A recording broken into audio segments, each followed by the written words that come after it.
প্রথমেও তিনি, শেষেও তিনি, প্রকাশ্যেও তিনি, গোপনেও তিনি, সব জায়গায় তিনি। আমি তো বলি সব জায়গায় তিনি, ঠিক কিনা?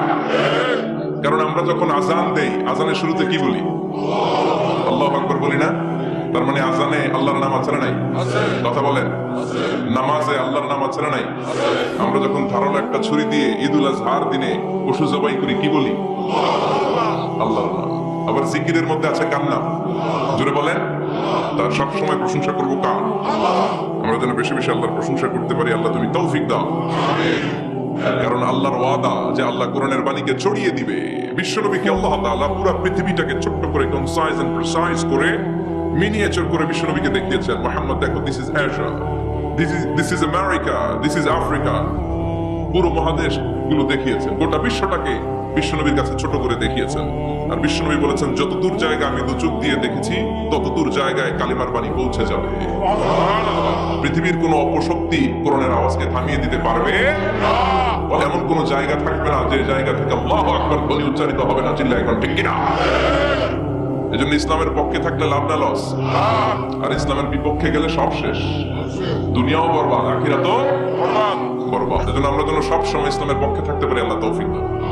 আর যদি ও নবী কেন এই কোরআন পাঠালাম জানো নাকি? শোনো, অন্ধকারের জন্য মানুষগুলোরে আলোর পথে নিয়ে যাওয়ার জন্য, বামপন্থী গুলারে ডানপন্থী বানানোর জন্য, জাহান্নামী গুলারে জান্নাতে পাঠানোর জন্য। পড়েন ঠিক কিনা?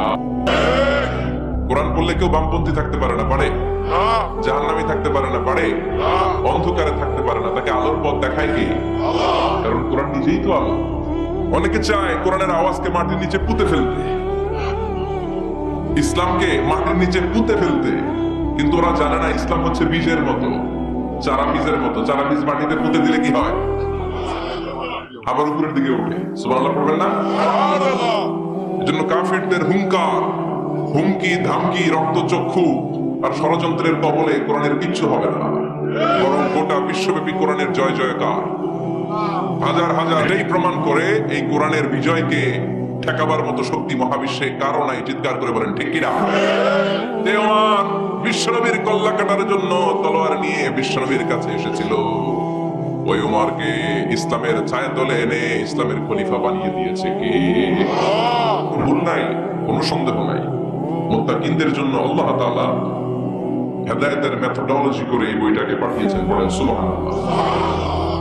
এই বইটা এমন বই যে বইটা ১৫০০ বছর পর্যন্ত আমাদের সমাজে, জীবনে, ফ্যামিলিতে লেগে যাওয়া যত জট ছিল সব জট গুলোকে খুলে সমাধানের আলো দেখিয়েছে। বলেন ঠিক কিনা? এই বইটা সমস্যার সমাধান করে দেয়, জট খুলে দেয়, ঝামেলার নিরসন করে দেয়। নাকি কোরআন জট লাগায়? নাকি পেস লাগায়? পেস লাগায় না, খোলে। তার মানে সব সমস্যার সমাধান দিতে পারে।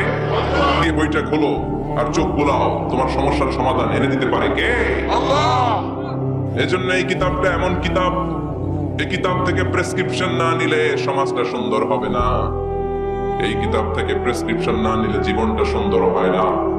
এই কিতাব থেকে প্রেসক্রিপশন না নিলে দুর্নীতি দমন কমিশন দিয়ে দুর্নীতি বন্ধ করা যায় না। জোরে বলেন ঠিক কিনা? এই কিতাব থেকে প্রেসক্রিপশন নিলে সব ঠান্ডা, সবকিছুর সমাধান হয়ে যাবে। এজন্য জীবনে মরণে এই কিতাবটাকে সাথী বানাতে হবে। রাজি আছেন তো? নাকি শুধু তাফসির মাহফিলে বয়ান শুনে শেষ? কোরআন তেলাওয়াত করতে রাজি আছেন তো? প্রতিদিন এই বইটাকে তেলাওয়াত করা, আবৃত্তি করা, সুন্দর কণ্ঠে আবৃত্তি করা। বিষ্ণু বলেছেন, মান লাম ইয়াতাগান্না বিল কোরআন ফালাইসা মিন্না। যে সুন্দর কণ্ঠে কোরআন তেলাওয়াত করে না সে আমার উম্মত হতে পারে। এজন্য কোরআন তেলাওয়াতের দরকার আছে না নাই?